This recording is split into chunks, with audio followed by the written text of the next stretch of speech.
नमस्कार दुनिया हालचाल को स्वागत करुछि मु संजय। आसंतु नजर पकाइबा वर्तमान मुख्य खबर उपरे।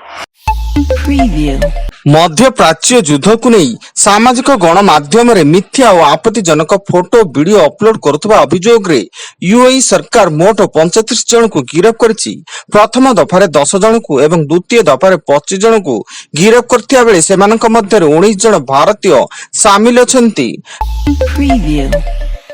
राज्यसभा निर्वाचन फलाफल पर कांग्रेस तीन विधायक सोफिया फिरदौस, रमेश जेना और दाशरथी गमांक क्रॉस वोटिंग एवं दल पक्षरु तुरंत कार्यानुष्ठान नहीं दलीय नेतांक मध्य भिन्न भिन्न मत प्रकाश पाइछि। पुरी जिला डेलांग थाना कुआपदा ग्राम निकट बोमा विस्फोरण। निकट जंगल रे जड़े युवक बोमा भिड़ुवा बेले हठात विस्फोरण होइतिला। एही विस्फोरण रे तांको बाम हाथ पापुलिरु मांस बाहरी आसितिया बेले छाती और पेटर किछि अंश जळी पोड़ी जाइतिला। संबलपुर रेड़ाखोल दुर्दांत अपराधी टीमा को एनकाउंटर करने सह गिरफ। टीमा नारे विभिन्न जिले में 40 रु अधिक मामला थिया बेले घटनास्थल पुलिस गोटे पिस्तल, गोटे बोलर गाड़ी, तार कटर एवं विद्युत ट्रांसमिशन आदि जबत करी तार 3 सहयोगी को मध्य गिरफ करिछि।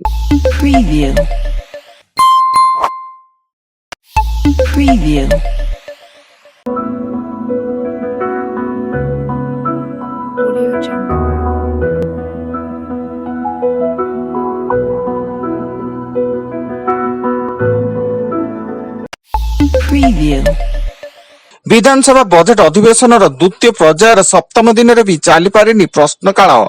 एससीबी अग्निकांड घटना को नहीं विरोधी सदस्य माने गृहर मध्यभाग को आसी नाराबाजी करने सह स्वास्थ्य मंत्री इस्तीफा दाबी करिसेंती, जहाको नहीं बाचस्पति गृह को मुलतवी घोषणा करिसेंती।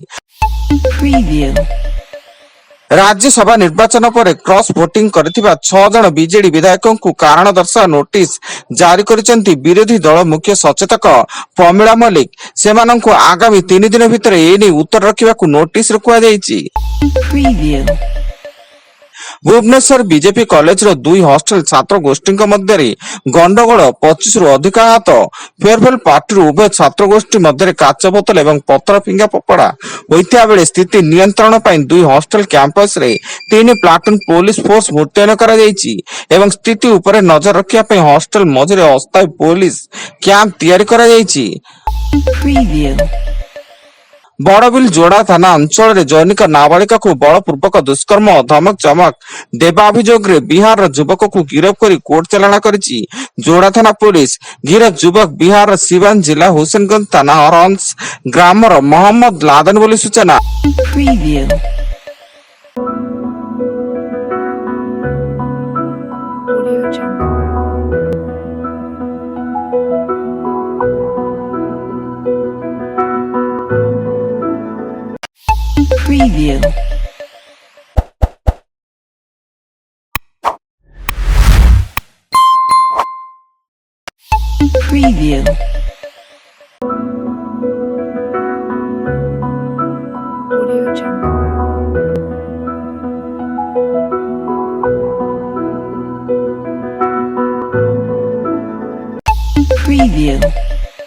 बरगढ़ जिला भेड़न ब्लॉक चिचिंडा हाईस्कूल पड़ा ससुर घरे सामान्य बचसारू शला को पिटी पिटी मारिला भिणोई।